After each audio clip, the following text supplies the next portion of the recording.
Hai, berjumpa lagi dengan saya, Erlangga, di channel YouTube Erlangga Lazuardi. Kali ini kita akan membahas mengenai program studi dan profesi yang cocok untuk orang tipe feeling introvert atau tipe FI. Nah, yang dimaksud dengan program studi adalah pendidikan, dan yang dimaksud dengan profesi adalah pekerjaan.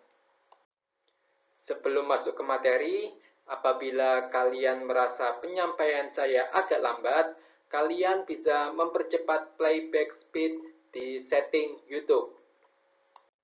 Sekarang waktunya masuk ke materi. Dalam konsep Stephen, bidang pendidikan dan pekerjaan yang direkomendasikan untuk masing-masing tipe kepribadian genetik dibagi menjadi dua prioritas, yaitu prioritas pertama yang disimbolkan dengan tanda pagar 1, lalu prioritas kedua yang disimbolkan dengan tanda pagar 2. Prioritas pertama maksudnya adalah bidang pendidikan dan pekerjaan pada prioritas pertama ini lebih disarankan untuk orang feeling introvert daripada bidang pekerjaan dan pendidikan di prioritas kedua. Sehingga bagi kalian orang feeling introvert, sangat ditekankan untuk mengejar dan mendapatkan bidang pendidikan dan pekerjaan di prioritas pertama terlebih dahulu. Baru kemudian apabila prioritas pertama tidak terkejar, mungkin ada suatu kendala yang tidak bisa dihindari, maka kalian baru boleh untuk mengambil bidang pendidikan dan pekerjaan pada prioritas kedua. Bidang pendidikan dan pekerjaan yang merupakan prioritas pertama untuk orang feeling introvert terdiri atas 4 bidang, mulai dari bidang politik, lalu bidang kepemerintahan, lalu bidang hukum, dan kemudian bidang kesenian. Keempat bidang ini sangat direkomendasikan bagi orang feeling introvert karena sesuai dengan bakat, potensi, dan kepribadian mereka. Pada bidang politik, karena orang feeling introvert itu kelebihannya adalah populer atau mudah terkenal, dan kepribadiannya adalah idealistik, punya cita-cita. Pada bidang kepemerintahan, karena peran orang feeling introvert adalah sebagai leader atau pemimpin, dan targetnya adalah mendapatkan vision atau pandangan jauh ke depan. Pada bidang hukum, karena orang feeling introvert itu memiliki kepribadian salah satunya diplomatik, yaitu bicaranya halus dan bijak, lalu influencing, yaitu mudah mempengaruhi orang lain, dan convincing, yaitu mudah meyakinkan orang lain. Pada bidang kesenian, terutama seni budaya, karena kepribadian orang feeling introvert salah satunya yaitu reflektif, yaitu merenung atau bicara ke dalam diri, dan promoter, yaitu menyebarluaskan gagasan. Baik, selanjutnya adalah kita akan membahas keempat bidang ini secara rinci satu persatu. Yang pertama adalah bidang politik. Politik adalah bidang yang terkait dengan tata negara. Orang feeling introvert cocok menjadi politisi karena salah satunya karena mereka mudah terkenal atau populer. Selain itu, mereka juga idealis atau punya cita-cita yang tinggi. Dengan segala keunggulannya, mereka memiliki ikatan emosional yang kuat dengan rakyat atau pendukungnya. Adapun contoh program studi di bidang politik pada tingkatan perguruan tinggi, salah satunya yaitu ilmu politik, lalu politik dan kepemerintahan, dan pemikiran politik Islam, dengan profesinya adalah politisi. Mungkin masih ada program studi lain di bidang politik dan tidak terbatas hanya pada ini saja. Di sini kami hanya memberikan sedikit contoh agar bisa menjadi gambaran. Contoh profesi lain di bidang politik selain politisi yaitu presiden, ketua DPR, dan kepala daerah. Dan semuanya termasuk dalam satu profesi yaitu politisi. Karena mereka perlu dukungan atau perlu dipilih oleh pendukungnya atau rakyatnya. Baik, sekarang kita lanjut ke bidang kedua. Bidang kedua yaitu kepemerintahan. Bidang kepemerintahan ini mirip dengan bidang politik.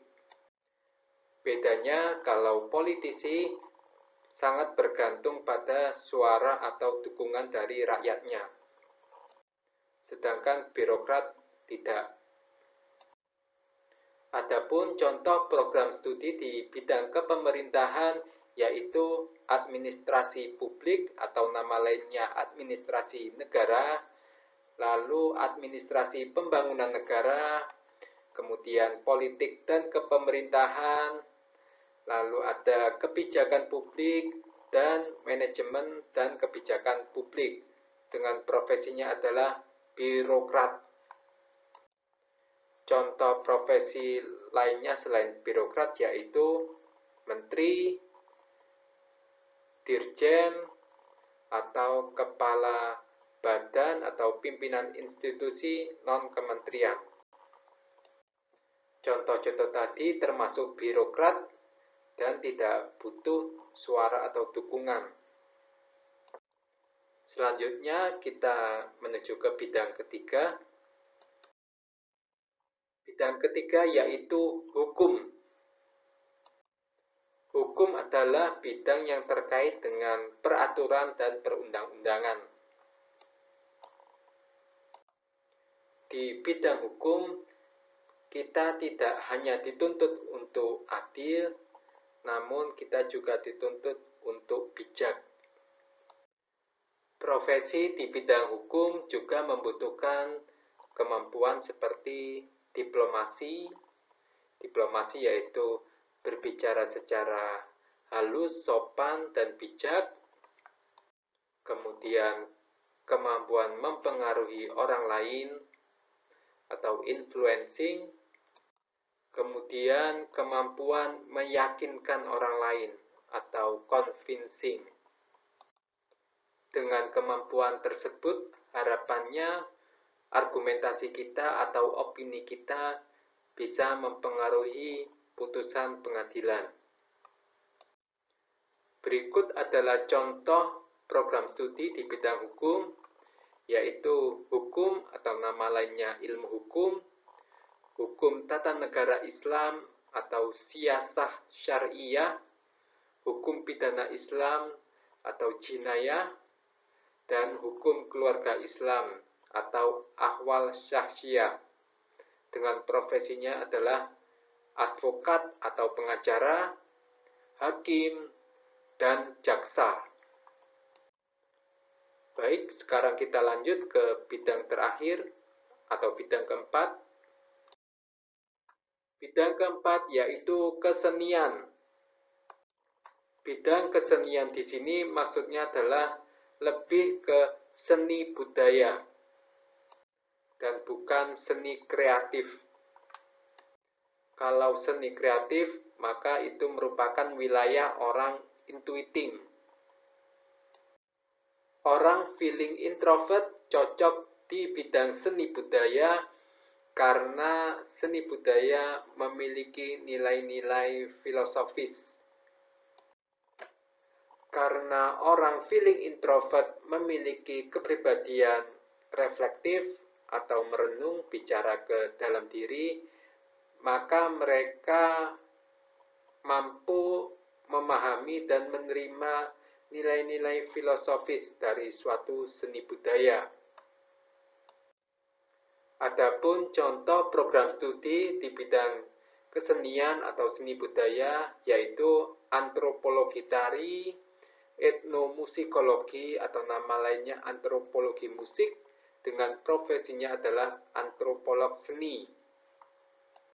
Kemudian program studi lainnya yaitu seni karawitan, seni pedalangan, dan seni tari, dan profesinya adalah seniman budaya. Baik, sekarang kita sudah mengetahui lebih rinci bidang pendidikan dan pekerjaan yang merupakan prioritas pertama bagi orang feeling introvert. Sekarang kita lanjut ke prioritas kedua. Sekali lagi perlu dipahami bahwa prioritas kedua ini hanya berfungsi sebagai cadangan dan baru boleh diambil apabila kita ternyata tidak mampu mendapatkan bidang pendidikan dan pekerjaan di prioritas pertama. Bidang pendidikan dan pekerjaan yang merupakan prioritas kedua bagi orang feeling introvert terdiri atas 4 bidang, mulai dari psikologi, komunikasi, diplomasi, dan hubungan masyarakat atau public relation atau promosi. Di video ini kita tidak akan membahas keempat bidang ini secara rinci satu persatu. Karena sebenarnya keempat bidang ini yang merupakan prioritas kedua bagi orang feeling introvert adalah prioritas pertama bagi orang feeling extrovert dan berlaku sebaliknya. Jadi, apabila kalian ingin mempelajari keempat bidang ini secara mendalam, kalian bisa menyimaknya melalui video feeling extrovert. Baik, itu tadi kita sudah membahas bidang pendidikan dan pekerjaan yang merupakan prioritas pertama dan prioritas kedua bagi orang feeling introvert. Terima kasih kalian telah menyimak video ini. Jangan lupa subscribe channel YouTube ini, Erlangga Lazuardi. Apabila kalian membutuhkan informasi seputar tes TVIN, misalnya lokasi tes yang paling dekat dari rumah di mana, silakan kalian menghubungi saya melalui WhatsApp di nomor WhatsApp saya ini. Apabila kalian ada masukan atau mungkin pertanyaan, silakan sampaikan di kolom komentar di YouTube. Semoga video ini bermanfaat. Sampai jumpa di video selanjutnya. Terima kasih.